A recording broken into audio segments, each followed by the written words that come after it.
بسم الله الرحمن الرحيم سبحان الذي أسرى بعبده ليلا من المسجد الحرام إلى المسجد الأقصى الذي باركنا حوله لنوريه. محترم سامعین کرام، حاضرین مجلس، عزیز بچوں اور گھروں میں بیٹھی ہوئی پردہ نشین خواتین، اللہ تبارک و تعالیٰ نے روئے زمین میں زمین کا ایک ایسا خطہ بنایا ہے جہاں پر شروع سے لے کر اب تک کبھی شرک نہیں ہوا ہے. مکہ میں شرک ہوا، کعبۃ اللہ میں 360 بت رکھے ہوئے، مدینے میں شرک ہوا، مدینے والے شرک کرتے تھے. لیکن ایک مقام ایسا ہے، ایک جگہ ایسی ہے جہاں پر کبھی شرک نہیں ہوا. اس مقام کا نام ہے بیت المقدس یا بیت المقدس، فلسطین. یہ وہ مقام ہے جہاں ہزاروں انبیاء کرام کے مدفن اور آرام گاہ ہے. ہزاروں انبیاء کرام جہاں پہ آرام فرما رہے ہیں. مسجد اقصی یہ وہ مقدس مسجد ہے جس کے آغوش میں حضرت عیسیٰ علیہ السلام نے اپنی بچپنا گزارا ہے، جس کے صحن میں حضرت عیسیٰ علیہ السلام کھیل کھیل کے بڑے ہوئے،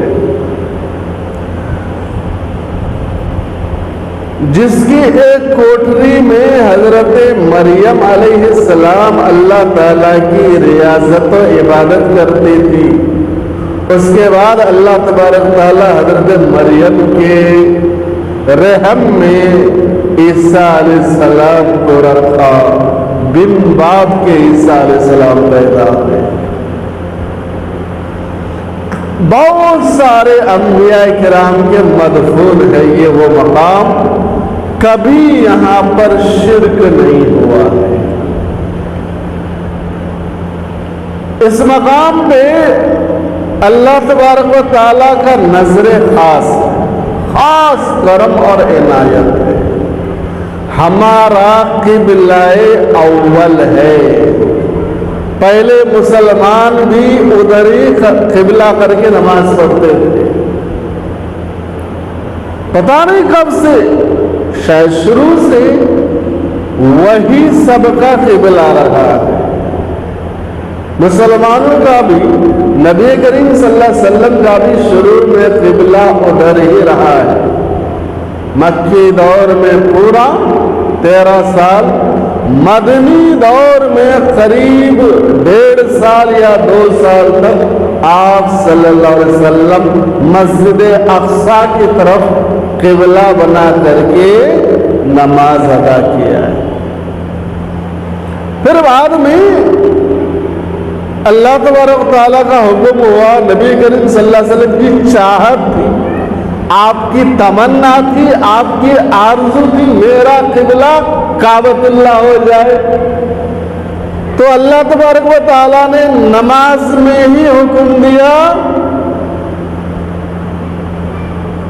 اپنا قبلہ تبدیل کر لو، اقصی سے مسجد حرام کی طرف اپنا رخ کر لو. نماز میں مسجد القبلتین ہے، مدینے سے باہر ایک مسجد ہے، مسجد القبلتین. اس مسجد میں نبی کریم صلی اللہ علیہ وسلم نماز پڑھا رہے تھے. نماز کے درمیان میں یہ آیت نازل ہوئی، اور یہ آیت نازل ہوتے ہی آپ صلی اللہ علیہ وسلم نماز کے حالت میں حرم سے، مسجد بیت المقدس سے پھر کر کے مسجد حرام کی طرف اپنا رخ کر لیا. آپ صلی اللہ علیہ وسلم اپنا رخ کیے، رخ بدلے، صحابہ کرام بھی اپنا رخ بدل لیے۔ اس لیے اس مسجد کو مسجد القبلتین، دو قبلہ والی مسجد، آج بھی اس مسجد میں دو منبر ہیں، دو محراب ہیں۔ ایک پہلا بیت المقدس کی طرف جو قبلہ تھا اس حساب سے جو ایک منبر تھا وہ، اور پھر بعد میں ایک محراب منبر بنایا گیا کہ جب قبلہ بدلا تو دو قبلوں کی نشان آج بھی موجود ہے۔ عمل صرف جو ہے نا قبلہ ثانی یعنی حرم کی طرف ہوتا ہے، لیکن دو قبلہ آج بھی اس مسجد میں موجود ہے، اس لیے اس مسجد کا نام مسجد القبلتین رکھا گیا۔ تو سب کا پہلے سب کا قبلہ مسجد اقصی ہوا کرتا تھا، ہمارا بھی قبلہ مسجد اقصی ہوا کرتا تھا، بعد میں یہ تبدیلی آئی۔ تو اس لیے نبی کریم صلی اللہ علیہ وسلم کا اس مسجد سے گہرا رشتہ ہے۔ کیسا؟ آپ صلی اللہ علیہ وسلم معراج کی رات میں مسجد حرام سے ڈائریکٹ اللہ تعالیٰ کے پاس نہیں گئے، مسجد حرام سے مسجد اقصی پہلے گئے۔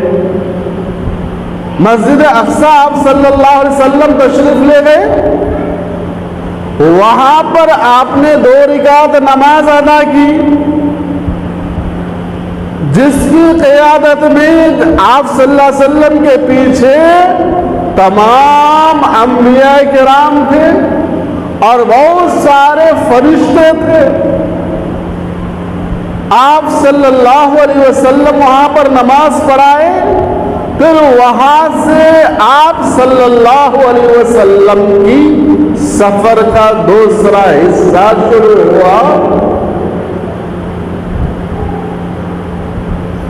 اس طریقے سے آپ صلی اللہ علیہ وسلم کا وہاں پر انٹری ہونا تھا، وہاں کی قسمت اور جاگ گئی، وہاں کی قسمت اور کھل گئی۔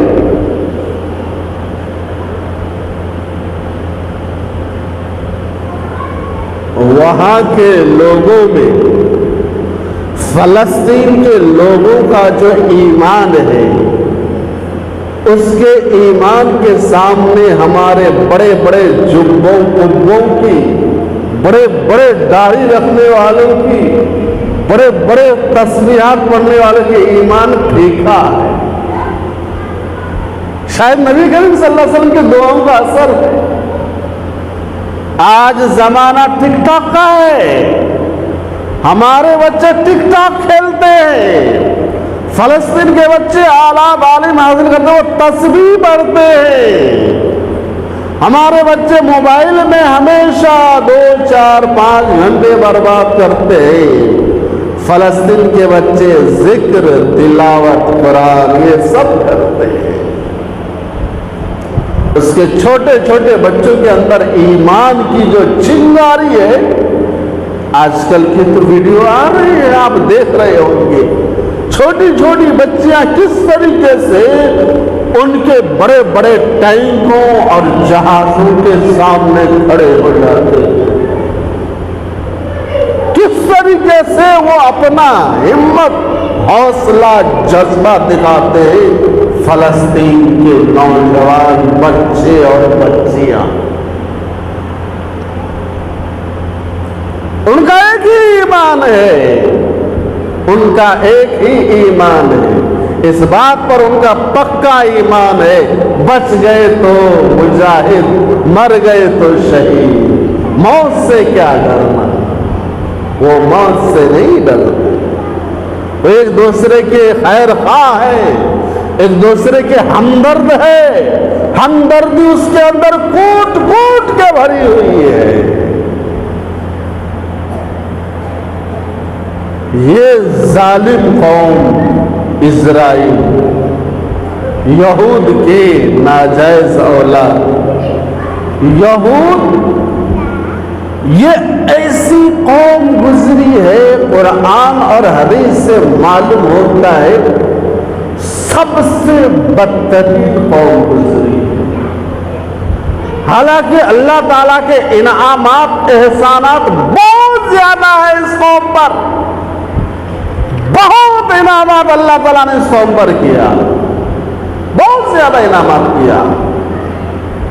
وَأَنزَلْنَا عَلَيْكُمُ الْمَنَّ وَالسَّلْوَىٰ، آسمان سے ہم نے اس کے لیے من و سلوہ پکا پکایا کھانا نازل کرتا رہا 40 سالوں تک، 1-2 دن نہیں، 1-2 مہینے نہیں، 1-2 سال نہیں، 40 سالوں تک اللہ تبارک تعالیٰ نے اس قوم کو پکے پکائے جنتی کھانا کھلاتے رہے، من و سلوہ نازل کرتے رہے، اور ان کے کپڑوں کے لیے ایسا انتظام کر دیا اللہ تبارک و تعالیٰ نے، بچے بڑے ہوتے رہے، کپڑے ان کے بھی بڑے ہوتے رہے، ان کو دوسرا کپڑا خریدنے کی ضرورت ہی نہیں، کپڑا گندا ہونے کا کوئی چانس نہیں۔ اللہ تبارک و تعالیٰ نے اس کے اوپر سایہ کر دیا، دھوپ سے یہ بچ سکے، کوئی کام نہیں کرنا ہے، کھانا وقت پر آ رہا ہے، کپڑے وغیرہ خریدنا نہیں ہے، آٹا پیاز تیل چاول خریدنا نہیں ہے، یہ سب کچھ اللہ تعالیٰ نے ذمہ داری لے لیا ہے، تمہارا کیا کام ہے؟ اللہ اللہ کرو؟ نہیں، یہ ایسی قوم ہے جو انبیاء کرام کو حد سے زیادہ تکلیف دے دی، حضرت موسیٰ علیہ السلام کو بار بار تکلیف دیا یہ قوم۔ یہ ساری رحمتیں، یہ ساری نعمتیں ان کے اوپر نازل ہوتی رہی، کھلاتا رہا، پلاتا رہا، جلاتا رہا، سب کچھ اللہ تبارک تعالیٰ اس قوم کے ساتھ کرتا رہا، اور کہا کہ جبار ان کے ساتھ جا کر کے لڑو۔ کیا ان کا جواب تھا معلوم ہے؟ قرآن کہتا ہے اذهب انت وربك فقاتلا انا هاهنا قاعدون۔ اب موسیٰ تم اور تمہارے رب جا کر کے اللہ تعالیٰ سے لڑو، ہم تو یہیں پر بیٹھے رہے، ہم یہیں پر بیٹھے رہے۔ بتائیے، کھلانے پلانے والی ذات اللہ کی ہے، سب کچھ وہ کر رہا ہے، اس نے حکم دیا فلاں قوم سے جا کر کے تم کو لڑنا ہے، نہیں ہم نہیں جائیں گے، تم اور تمہارے رب جا کر کے لڑو، ہم نہیں جائیں گے۔ اللہ تبارک و تعالیٰ نے موسیٰ علیہ السلام پر تورات نازل کیا، 40 دنوں تک حضرت موسیٰ علیہ السلام نے ذکر کیا، 40 دنوں تک جو اذکار کیا، اس کے بعد اللہ تبارک و تعالیٰ نے حضرت موسیٰ علیہ السلام کو تورات نازل کیا۔ موسیٰ علیہ السلام تورات نازل ہونے کے بعد اس کو لے کر کے آئے، آ کر کے خوشی خوشی کہنے لگے یہ تمہارے رب نے تمہارے لیے بہت بڑی نعمت دیا ہے تورات۔ خوشی خوشی لینا چاہیے۔ کیا کہہ رہا ہے؟ آپ وہاں سے اٹھا کر کے لائے، پتہ نہیں اللہ تعالیٰ نے دیا ہے کہ کون دیا ہے، ہم کو کیا معلوم، ہم نہیں مانتے۔ اللہ تبارک و تعالیٰ جب تک اپنی منہ سے یہ نہ کہہ دے کہ ہاں میں نے تورات نازل کیا ہے، میں نے دیا ہے، تب تک ہم نہیں مانیں گے۔ استغفر اللہ، ایسی ظالم اور جابر بدماش یہ قوم موسیٰ علیہ السلام کو کہہ رہے ہم نہیں مانتے جب تک اللہ تبارک تعالیٰ نہ کہے کہ ہاں میں نے تورات نازل کیا ہے۔ کہ اللہ تبارک تعالیٰ یہ تو دیکھنا چاہتا ہے آپ کو، یہ تو ثبوت مانگ رہا ہے۔ لاؤ ان لوگوں کو لے کر کے آؤ کوہ طور کے پاس۔ کوہ طور کے پاس گئے، اللہ تبارک تعالیٰ کی معمولی تجلیل سے پورے 40 مر گئے۔ 40 گئے تھے قوم سے ایک جٹ ہو کر کے، 40 گئے تھے، پورے 40 مر گئے، پورے 40 مر گئے۔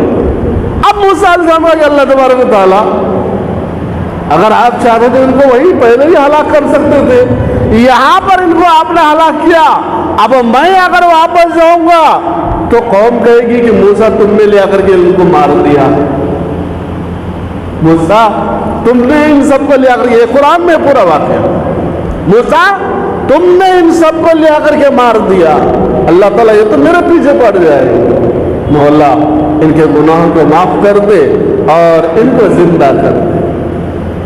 دوبارہ زندہ کیا اللہ تعالیٰ نے، 40 کو زندہ کیا۔ اب ان کو یقین ہو گیا کہ ہاں تورات اللہ تعالیٰ کی طرف سے نازل کردہ کتاب ہے، تو ان کو آگے کہنا چاہیے تھا قوم کو، ہاں اللہ تعالیٰ کی کتاب ہے، اس پر عمل ہونا چاہیے۔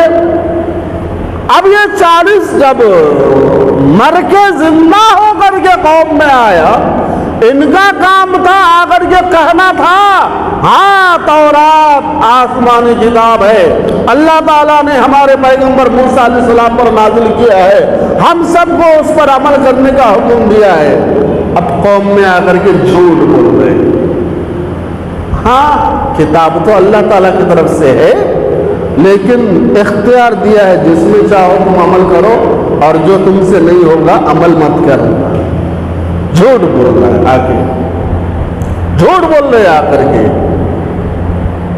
اللہ تعالیٰ کے حکم کے ساتھ اس طریقے سے لوگوں نے اپنی بات اندر ڈال دیا، ڈالنے کے بعد کہا کہ جتنا تم سے ہو اس سے عمل کرو اور اگر تم سے عمل نہیں ہو تو چھوڑ دیجیے۔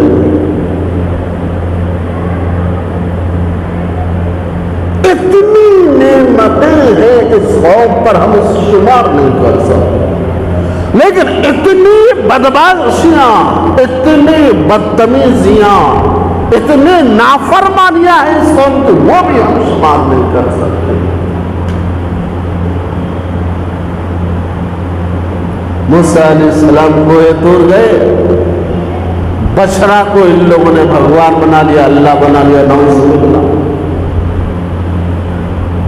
ہارون علیہ السلام کچھ کہتے ہیں ان کو ڈر دکھانے لگے، اگر کچھ بولے گے تو مار دیں گے تم کو۔ یہ اتنی شرارتیں موسیٰ علیہ السلام کے ساتھ، اللہ تعالیٰ کے ساتھ، اللہ کی نازل کردہ کتاب تورات کے ساتھ یہ سب کر چکے ہیں۔ جب ان کی شرارتیں بڑھ گئی، حد سے زیادہ بڑھ گئی، پھر اللہ تبارک و تعالیٰ نے ان کے اوپر جو عذاب نازل کیا، وہ عذاب بھی کسی ایسے قوم پر اور نہیں آئی۔ نعمتیں اس کے اوپر سب سے زیادہ، نافرمانیاں اس قوم کی سب سے زیادہ، پھر جو عذاب آیا اتنا خطرناک عذاب آیا، پھر کسی قوم پر ایسے عذاب نہیں آیا۔ خنزیر اور بندر بنا دیا اس قوم۔ تمہارے لیے یہی سزا ہے، تمہارے لیے یہی سزا ہے، تم اسی کے لائق، تم کو ہم نے کھلایا پلایا احسان کیا، تمہارے سب کچھ ہم نے برداشت کیا، ساری تمہاری ضروریات کو ہم نے پورا کیا، آسمان سے تمہارے لیے ہم نے وحی نازل کی، تم نے سب کچھ بھلا دیا، اب تم اس زمین میں روئے زمین میں رہنے کے لائق نہیں ہو، ان لوگوں کو بندر بنا دیا، خنزیر بنا دیا۔ 3 دنوں تک یہ زندہ رہے بندر بننے کے بعد، اس کے بعد سب کے سب مر گئے۔ ہاں پھر بچے کیسے؟ اب اسرائیل کہاں سے؟ جب سب بندر بن گئے تو یہ کہاں سے؟ یہ ظالم کہاں سے؟ یہ بدماش کہاں سے؟ یہ نافرمان کہاں سے؟ یہ ناجائز کہاں سے؟ یہ غاصب کہاں سے پھر بچ گیا؟ تو اصل یہود تو پورے مر گئے، لیکن جو سفر کے لیے ادھر ادھر نکلے تھے،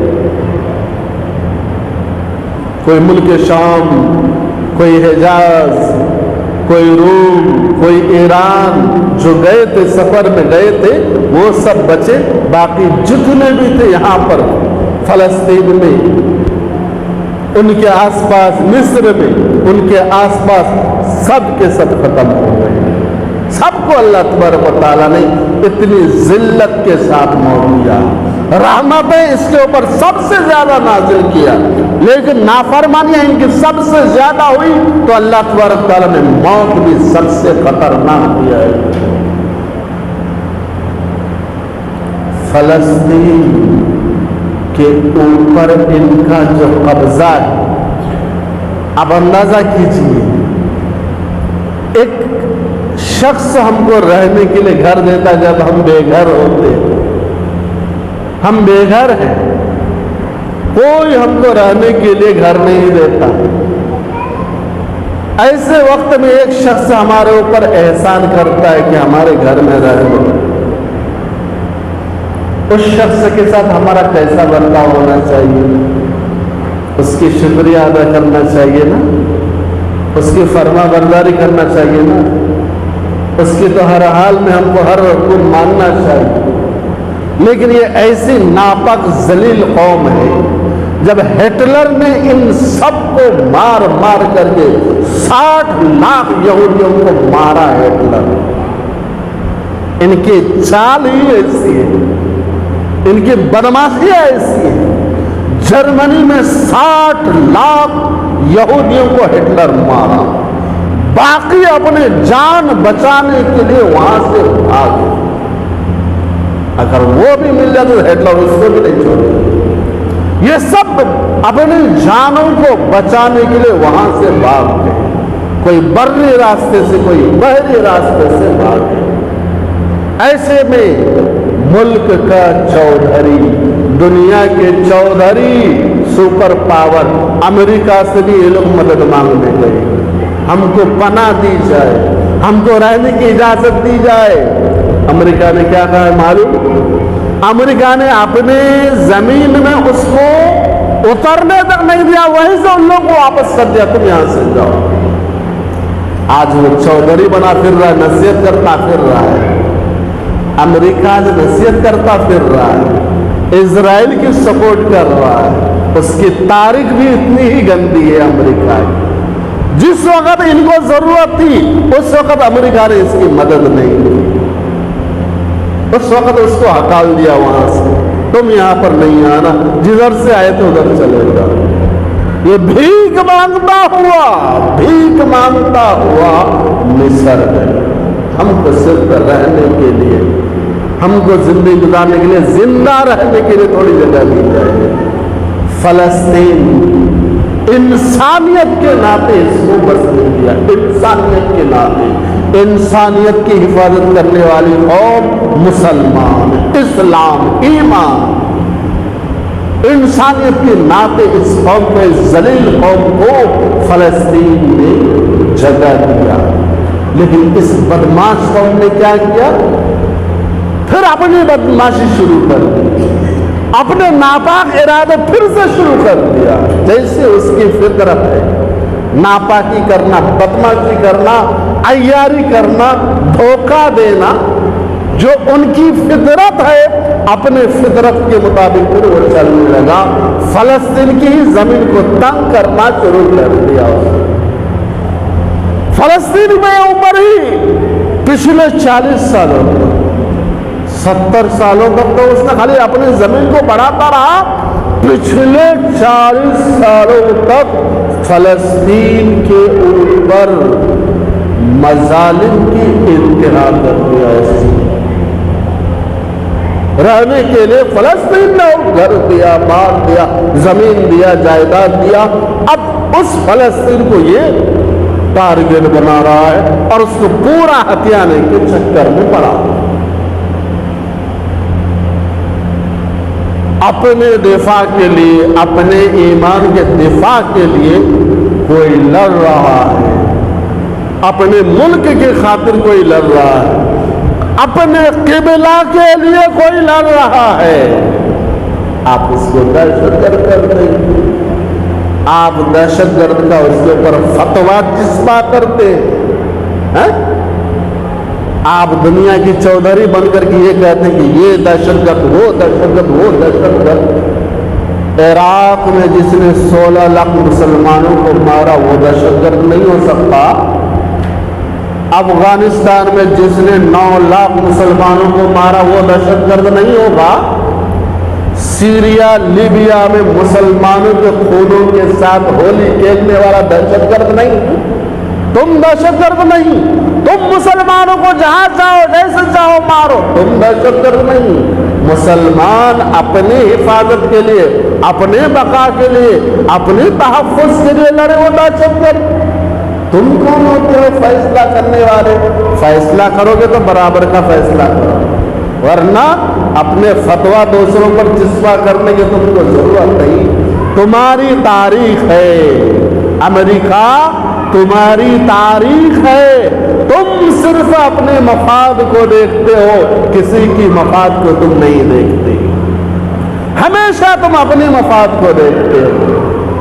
دہشت گرد کی فتویٰ چسپاں کرنے والے، تم اپنے غریبان میں جھانک کر کے دیکھو کتنے کروڑ مسلمانوں کے تم نے خون کیا ہے، کتنے ملکوں پر تم نے بمباری کی ہے، کتنے ملکوں پر تم نے ایٹم بم گرایا ہے۔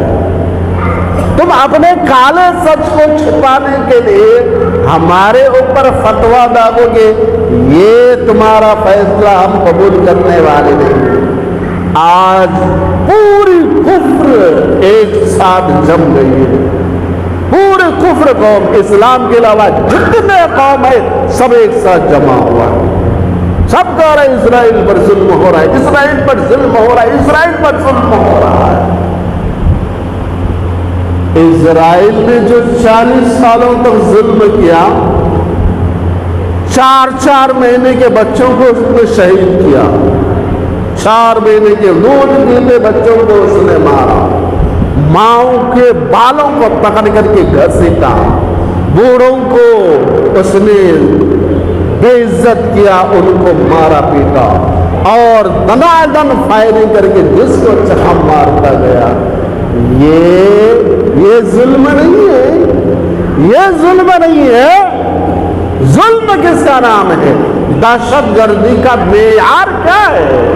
تم طے کرو، کس کو دہشت گرد کہتے ہیں؟ اگر دہشت گرد کے نام کسی کے اوپر ظلم حملہ کرنا ہے تو سب سے بڑا دہشت گرد تو اسرائیل ہے، سب سے بڑا دہشت گرد تو تم ہو۔ عراق میں تمہارے لیے کیا وجہ تھی حملہ کرنے کی؟ عراق میں تو کچھ نہیں تھا، تم نے 2004 میں حملہ کیا نا، وہاں پر 16 لاکھ مسلمانوں کو تم نے قتل کیا، تم دہشت گرد نہیں؟ تمہارا معیار کیا ہے دہشت گردی کا؟ تم خود بتاؤ۔ افغانستان میں تم نے 9 لاکھ مسلمانوں کو مارا، تمہاری اختلاف اس سے ہوں گی، طالبان سے ہوں گی۔ آج اس طالبان کو تم بھی بدیے کر رہے ہو، طالبان کے ڈر سے تم وہاں سے بھاگے، طالبان کے اوپر تم نے فتویٰ لگایا یہ دہشت گرد ہے، آج پھر اسی طالبان کو تم تسلیم کرنے پر مجبور ہو۔ وہ طالبان کی حکومت ہے، اس کو تسلیم کرنے پر مجبور ہو۔ تو یہ بتاؤ کہ دہشت گرد کا معیار کیا ہے؟ تمہاری بات ہم مانیں گے، دہشت گرد کا معیار اگر معصوم لوگوں کے خون بہانا ہے، تم سے بڑا دہشت گرد کوئی نہیں، اسرائیل سے بڑا دہشت گرد کوئی نہیں۔ ہم کو ہم سے لڑاتے ہیں، ہمارے ملکوں پر حملہ کرتے ہو اور ہم کو دہشت گرد کہتے ہو۔ ارے ہم تو اس نبی کے امتی ہیں، ہم اس پیغمبر کے امتی ہیں جس پیغمبر کے امتی کو یہ حکم دیا گیا ہے سمندر میں بھی اگر وضو کرو تو پانی زائد استعمال مت کرو، زائد پانی کے استعمال کرنے سے ہم کو منع کیا گیا ہے، تو ہم خون کیسے استعمال کر سکتے ہیں؟ ہم خون کسی کا کیسے کر سکتے ہیں؟ میرے نبی نے ہر چیز کے تحفظ کا حکم دیا ہے۔ عین جنگ کے موقع پر میرے نبی نے وہ سب کچھ دکھایا، میرے نبی کے صحابہ اکرام نے وہ سب کچھ کیا۔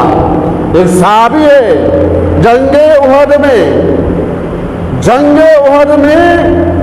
نبی کریم صلی اللہ علیہ وسلم کے چچا حضرت حمزہ رضی اللہ تعالیٰ عنہ کا بے دردی کے ساتھ قتل کیا گیا۔